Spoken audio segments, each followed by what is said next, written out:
Baghdad शहर, जहां दजला का पानी रात को चांद की रोशनी में चांदी जैसा चमकता था और जहां के बाजारों में हर तरह का इंसान मिलता था, ईमानदार भी, बेईमान भी, आलिम भी, जाहिल भी। मगर उस जमाने में 3 ऐसे शख्स थे जिनका नाम सुनकर बगदाद के दुकानदार अपनी पेटी कसकर बांध लेते थे और मुसाफिर अपनी थैली कपड़ों के अंदर छुपा लेते थे। मंसूर उनमें सबसे बड़ा था। लंबा कद, घनी मूछें और आंखों में ऐसी चालाकी जो पहली नजर में ही दिखती थी। वो ठगों का उस्ताद था। उसने इस फन को उसी तरह सीखा था जैसे कोई दर्जी सिलाई सीखता है, साल दर साल, धागे दर धागे।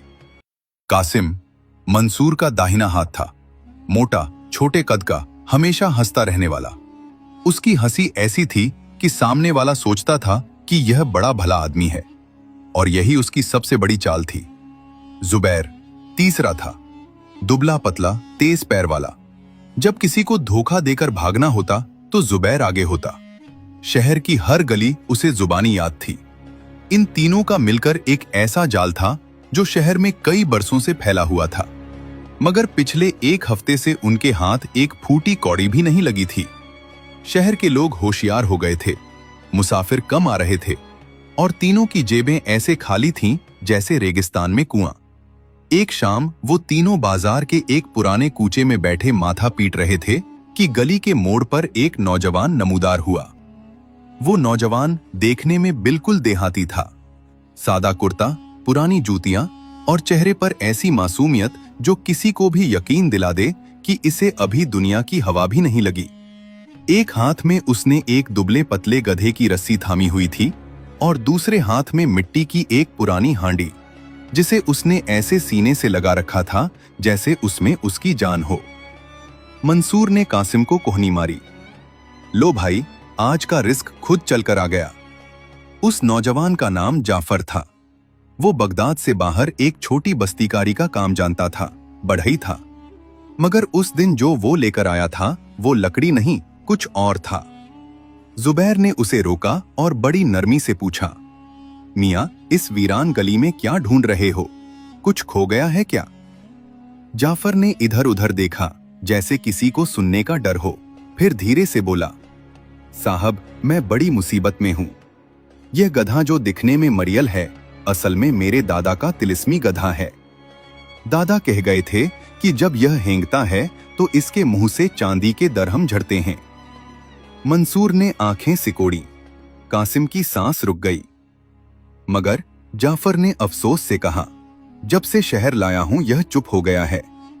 मुझे डर है कि खलीफा के सिपाही इसे छीन लेंगे। मैं चाहता हूं कि इसे सस्ते में बेचकर यहां से निकल जाऊं।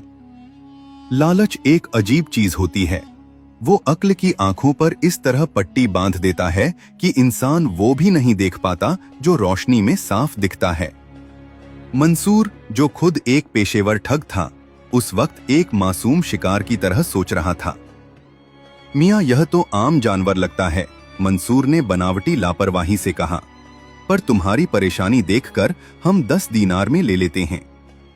जाफर ने रुआसा मुंह बनाया, पैसे जेब में डाले, हांडी उठाई और तेज कदमों से ओझल हो गया। तीनों ने फौरन गधे को घेरे में ले लिया। मारो इसे, मंसूर ने कहा, हेंगेगा तो दरहम निकलेंगे। कासिम ने एक डंडा उठाया और जोर से मारा। गधे ने हेंगने की जगह जो किया वो किसी भी गधे से उम्मीद की जा सकती थी। उसने ऐसी गलाजत फैलाई कि तीनों के कीमती कपड़े तबाह हो गए और गली बदबू से भर गई। यह तो हमें ठग गया, मंसूर दहाड़ा। वो तीनों गुस्से में पागल होकर भागे। शहर से बाहर एक दरख्त के नीचे उन्होंने देखा, जाफर बड़े सुकून से बैठा अपनी हांडी में चमचा हिला रहा था। उससे ऐसी लजीज खुशबू आ रही थी कि भूखे ठगों के मुंह में पानी आ गया। जुबैर ने तलवार तानी, ओए मक्कार, वो गंदा गधा बेचा तूने?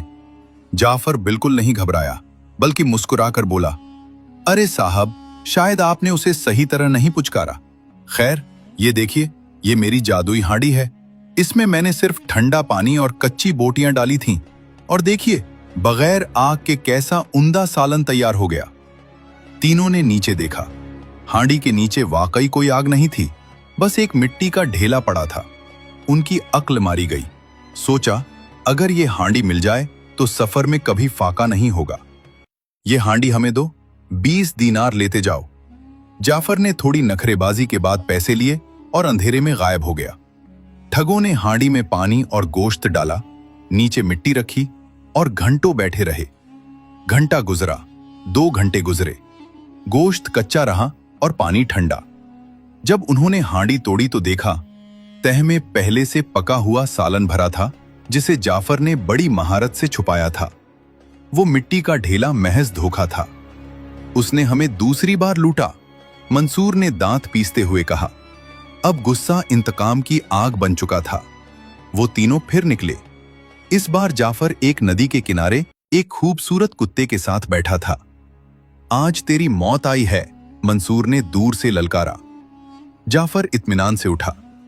अरे साहब, आप बार बार आ जाते हैं। देखिए, मैंने इस कासिद कुत्ते को अभी शहर भेजा था मिठाई लाने, और ये देखिए ताजा डब्बा। कुत्ते के पास वाकई एक उम्दा डब्बा पड़ा था। ठगों ने सोचा, ये कुत्ता तो कमाल का है, इससे चोरियां करेंगे, आसानी से संदेश भेजेंगे। इसे 50 दीनार में बेचो। जाफर ने कुत्ता उन्हें दे दिया।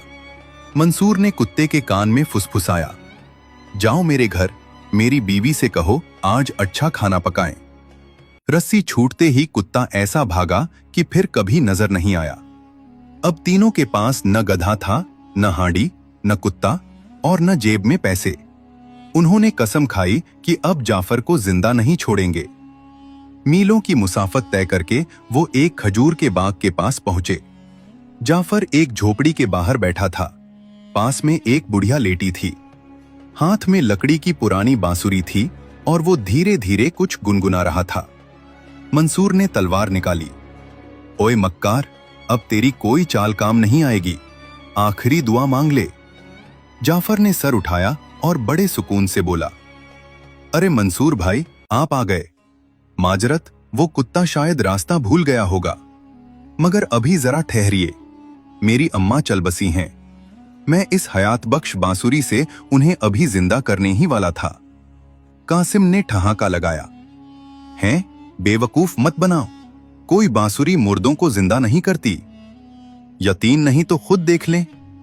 वो बुढ़िया, जो पहले से सिखाए गए नाटक के मुताबिक बिल्कुल साकित पड़ी थी, एकदम खामोश लेटी रही।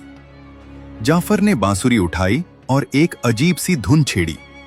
2 मिनट बाद बुढ़िया ने एक लंबी जमाही ली, उठकर बैठी और फिर ऐसे नाचने लगी जैसे उसे नई जिंदगी मिल गई हो। तीनों ठगों की आंखें पथरा गईं। मंसूर के दिमाग में एक पूरी योजना बनी। अमीरों को मारेंगे, फिर इस बांसुरी से जिंदा करने का नाटक रचाएंगे, लाखों दीनार कमाएंगे। उसने तलवार म्यान में डाली। जाफर, तूने हमें बहुत जलील किया है, मगर ये बांसुरी दे दे, तेरी जान बख्श देंगे। जाफर ने बड़े नखरे दिखाए। साहब, ये मेरे खानदान की निशानी है। मगर जब मंसूर ने गले की सोने की जंजीर उसके सामने रखी तो जाफर ने मजबूरन बांसुरी थमा दी। ठग बांसुरी लेकर खुशी खुशी अपनी सराय में आए। आज इसका तजुर्बा करते हैं, मंसूर ने गर्व से कहा। कासिम, तू जरा लेट जा, मैं तुझे मारूंगा और फिर इस बांसुरी से जिंदा करूंगा। कासिम हिचकिचाया, मगर मंसूर के दबाव में आकर लेट गया। मंसूर ने एक भारी डंडा उसके सर पर दे मारा। कासिम बेहोश हो गया। मंसूर ने बांसुरी बजाई। 1 घंटा गुजरा, 2 घंटे गुजरे। कासिम के सर से खून बहता रहा, मगर वो नहीं उठा। जुबैर ने नब्ज चेक की। वो वाकई अल्लाह को प्यारा हो चुका था। धोखा, फिर धोखा। मंसूर सर पीटकर चिल्लाया, इस बदमाश ने हमारा साथी मरवा दिया और हम एक लकड़ी का टुकड़ा लेकर बैठे हैं। अब सब्र टूट चुका था। अब यह मामला इज्जत का था, जान का था। मंसूर और जुबैर ने मिलकर जाफर को पकड़ लिया, जो उस वक्त अपना सामान समेटकर भागने की तैयारी में था। उन्होंने उसे एक बड़े चमड़े के थैले में बंद किया, मुंह मजबूत रस्सी से बांधा। आज इसे दजला की लहरों के हवाले करेंगे, मंसूर ने कहा। रास्ते में एक आलीशान मस्जिद आई। जुबैर, चलो अंदर चलकर 2 रकत तौबा कर लें। थैला यहीं सीढ़ियों पर छोड़ देते हैं, कौन उठाएगा इसे? वो दोनों अंदर चले गए। थैले के अंदर जाफर ने दिमाग लगाया। बाहर से भेड़ों के रेवड़ की आवाज आ रही थी। जाफर ने जोर जोर से चिल्लाना शुरू किया, नहीं, मुझे नहीं करनी। मुझे बगदाद की शहजादी से शादी नहीं करनी। मैं एक दरवेश आदमी हूं। एक चरवाहा करीब से गुजर रहा था। उसने थैला खोला। ओ भाई, शहजादी से शादी से कौन इनकार करता है? पागल हो? जाफर ने आह भरकर कहा, भाई, वो मुझसे जबरदस्ती कर रहे हैं। और सुनो, इस थैले में जो थोड़ी देर बंद रहता है उसकी हर बीमारी दूर हो जाती है। देखो, मेरी दोनों आंखें ठीक हो गईं। चरवाहा लालच में अंधा हो गया। भाई, तुम्हारी जगह मैं बैठ जाता हूं, तुम मेरी भेड़ें लेकर जाओ। जाफर ने चरवाहे को थैले में बंद किया और पूरा रेवड़ लेकर एक तरफ निकल गया। थोड़ी देर बाद मंसूर और जुबैर आए। थैले को उठाकर दजला के गहरे पानी में उछाल दिया। पानी में एक जोरदार छपाका हुआ। अगले दिन सुबह मंसूर और जुबैर बाजार से गुजर रहे थे कि उनके पैरों तले से जमीन निकल गई। सामने जाफर रेशमी लिबास पहने 50 मोटी ताजी भेड़ों का रेवड़ हाँकते हुए बड़े ठाठ से जा रहा था। मंसूर भागकर उसके पास गया। जाफर, तुम तो दरिया में डूब गए थे, ये सब कहां से आया? जाफर ने सरगोशी में कहा, अरे मंसूर भाई, जहां आपने मुझे फेंका था वहां नीचे पानी के बादशाह का दरबार है। उसने ये भेड़ें दी और कहा, अगर कुछ और मजबूत साथी लाओ तो उन्हें सोने के महल अता करूंगा। मंसूर और जुबैर के मुंह में राल टपकने लगी। जाफर भाई, हमें भी ले चलो, हमें भी सोने के महल चाहिए।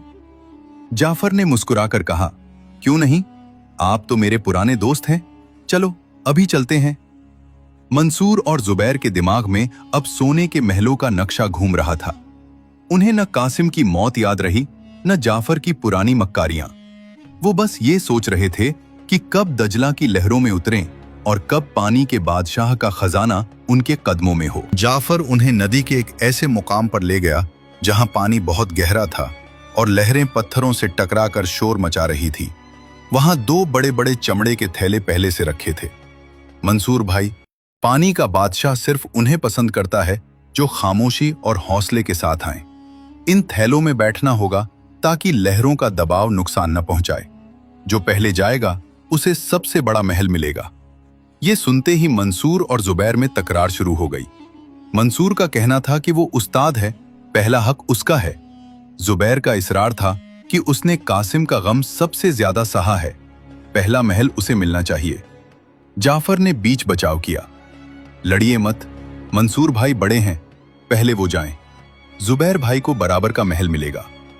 जुबैर मान गया। मंसूर तेजी से थैले के अंदर घुस गया। जाफर ने थैले का मुंह इतनी मजबूती से बांधा कि हवा का गुजर भी मुश्किल था। एक वजनी पत्थर थैले के साथ बांधा। तैयार हो मंसूर भाई? थैले के अंदर से दबी आवाज आई। हां, जल्दी फेंको, मुझे देर हो रही है। जाफर ने पूरी ताकत लगाई और थैले को नदी के बीचों बीच उछाल दिया। एक जोरदार छपाका हुआ। मंसूर मियां अपने सोने के महल की तलाश में दजला की तह में जा पहुंचे। जुबैर यह देखकर खुशी से नाचने लगा। जाफर भाई, अब मेरी बारी, जल्दी करें, कहीं मंसूर सब कुछ अकेला ना हजम कर ले। जाफर ने जुबैर को थैले में बंद किया, एक भारी पत्थर रस्सी से बांधा और उसे भी उसी मुकाम पर दरिया के हवाले कर दिया। जब पानी के बुलबुले खत्म हो गए और दरिया की सतह पर दोबारा खामोशी छा गई, जाफर ने एक लंबी सांस ली। चलो, बगदाद के यह मशहूर ठग अपने अंजाम को पहुंचे। अब जाफर के पास पिछले तमाम मकरों से कमाई हुई रकम थी। चरवाहे की 50 भेड़ें थीं और ठगों की छोड़ी हुई कुछ पूंजी भी। वो शहर वापस आया, मगर वहां रहना मुनासिब न समझा। इन ठगों के कोई और साथी हो सकते थे। उसने अपना सारा माल मता समेटा और बगदाद से दूर एक पुरसुकून बस्ती की तरफ कूच कर गया। वहां उसने एक आलीशान मकान खरीदा और एक ईमानदार ताजिर के तौर पर जिंदगी गुजारने लगा। कई साल यूं ही गुजर गए। एक दिन जाफर अपने घर के बाहर बैठा था कि एक खस्ताहाल मुसाफिर उसके दरवाजे पर आकर रुका। कपड़े फटे हुए, आंखों में वहशत, चेहरे पर थकान के गहरे निशान। जाफर ने उसे गौर से देखा और उसका दिल धक से रह गया। यह जुबैर था, जिंदा। जाफर हैरान रह गया। उसने फौरन अपना चेहरा एक चादर से ढांपा। भाई, कुछ खाने को मिलेगा? बहुत दूर से आया हूं, जुबैर ने लरसती आवाज में कहा। जाफर ने उसे अंदर बुलाया, खाना खिलाया और पूछा, मियां, ये हाल कैसे हुआ? जुबैर ने रोना शुरू किया। साहब, क्या बताऊं, एक बहुत बड़े धोखेबाज के हत्थे चढ़ गया था। उसने मुझे और मेरे साथी को सोने के महल का लालच देकर दरिया में फेंक दिया। मेरा साथी डूब गया, मगर मेरी किस्मत अच्छी थी। थैला एक बड़ी लकड़ी से टकराकर फट गया और लहरों ने मुझे किनारे पर फेंक दिया। जाफर ने दिल में सोचा, यह अब भी बाज नहीं आया। उसने जुबैर से कहा, मियां, वो बंदा तो अब इस दुनिया में नहीं रहा, मगर मेरे पास एक ऐसी चीज है जो तुम्हारी सारी गुर्बत दूर कर सकती है। यह गायब होने वाली टोपी है। इसे जो पहन लेता है उसे कोई नहीं देख सकता। तुम इसे पहनकर शाही खजाने से जितना चाहो सोना निकाल सकते हो। जुबैर, जो अपनी जिंदगी के तल्ख तजुर्बात से भी कुछ न सीख सका था, फौरन इस चंगुल में फंस गया। बस इसकी कीमत 10 दरम है। जुबैर ने अपनी जेब से आखिरी 10 दरम निकाले और टोपी पहन ली। अब तुम गायब हो चुके हो, जाओ जो चाहो करो। जुबैर खुशी खुशी बाजार में निकला। उसे लगा वो किसी को नजर नहीं आ रहा। उसने एक हलवाई की दुकान से मिठाई उठाई और खाने लगा। हलवाई ने देखा एक भिखारी सर पर अजीब टोपी पहने मुफ्त की मिठाई उड़ा रहा है। उसने एक जोरदार थप्पड़ जुबैर के मुंह पर रसीद किया। ओए चोर! जुबैर हैरान रह गया। तुम मुझे देख सकते हो? अंधा नहीं हूं मैं। जुबैर भागता हुआ दोबारा जाफर के घर पहुंचा, मगर वहां अब कोई नहीं था। जाफर अपना घर बेचकर पहले ही किसी दूसरी सिमत रवाना हो चुका था। जुबैर सड़क के बीचों बीच खड़ा अपनी किस्मत को रो रहा था और लोग उसे पागल समझकर हंस रहे थे। जाफर अब एक ऐसे कस्बे में जा बसा था जहां उसे कोई नहीं जानता था। उसने वहां एक सराय बना ली थी और मुसाफिरों की खिदमत में दिन गुजारता था। एक शाम जब सूरज ढल रहा था, सराय के दरवाजे पर एक लंबा साया नमूदार हुआ। एक शख्स जिसका आधा चेहरा झुलसा हुआ था और आंखों में गहरी नफरत थी, लंगड़ाता हुआ अंदर दाखिल हुआ। जाफर का माथा ठनका। मंसूर था। मंसूर ठग, जिसे जाफर ने बोरे में बंद करके दरिया में फेंका था। दरिया की लहरें उसे एक दूर दराज के जजीरे पर ले गई थीं। मछेरों ने उसे बचा लिया और अब वो बरसों की खाक छानने के बाद बदले की आग में जलता हुआ यहां पहुंचा था। मंसूर ने जाफर को पहचानने में एक लम्हा भी न लगाया। उसने अपनी कमर से एक जंग आलूदा खंजर निकाला। जाफर, मैंने दोज़ख के दरवाजे देखकर वापसी का रास्ता ढूंढा है, सिर्फ तुम्हारी मौत के लिए। न तुम्हारी बातों का जादू अब चलेगा, न कोई तिलिस्म तुम्हें बचाएगा। जाफर ने देखा अब मुकाबला अक्ल से नहीं, जान बचाने का है। उसने निहायत सुकून से कुर्सी की पुश्त से टेक लगाई और मुस्कुराकर बोला, मंसूर भाई, तुमने आने में बहुत देर कर दी। मैं तो कब से तुम्हारा इंतजार कर रहा था। मैंने पानी के बादशाह से तुम्हारा हिस्सा वसूल कर रखा है। मंसूर ठिठका। खंजर वाला हाथ थोड़ा ढीला पड़ा, मगर उसने दहाड़ कर कहा, अब कोई झूठ काम नहीं आएगा। मैंने दरिया के नीचे कोई महल नहीं देखा, सिर्फ मौत देखी। जाफर ने एक गहरी आह भरी। अरे नादान, तुम महल तक पहुंचने से पहले ही घबरा गए। 2 मिनट और सब्र करते तो वो दरवाजा खुल जाता। खैर, जुबैर तो अब तक वहां ऐश कर रहा है, क्या वो तुम्हें नहीं मिला? जुबैर का नाम सुनते ही मंसूर की हैरत की इंतहा न रही। जुबैर? जुबैर तो तुम्हारी गायब होने वाली टोपी पहनकर बाजार में पिट रहा था। जाफर ने हंसी दबाते हुए कहा, वो बेवकूफ वापस आ गया। उसे महल से निकाल दिया गया था। उसने वहां चोरी की कोशिश की थी।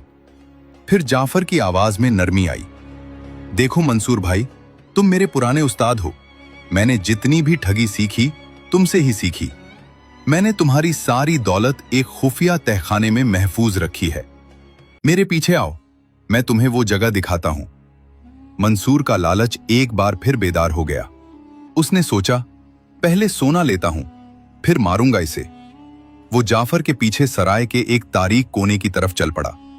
वहां एक भारी लकड़ी का दरवाजा जमीन में धंसा हुआ था। जाफर ने वो दरवाजा खोला और नीचे अंधेरी सीढ़ियों की तरफ इशारा किया। नीचे जाओ, तीसरे कमरे में तुम्हारे नाम की मोहर लगी बोरियां पड़ी हैं। मंसूर खंजर संभालकर नीचे उतरा।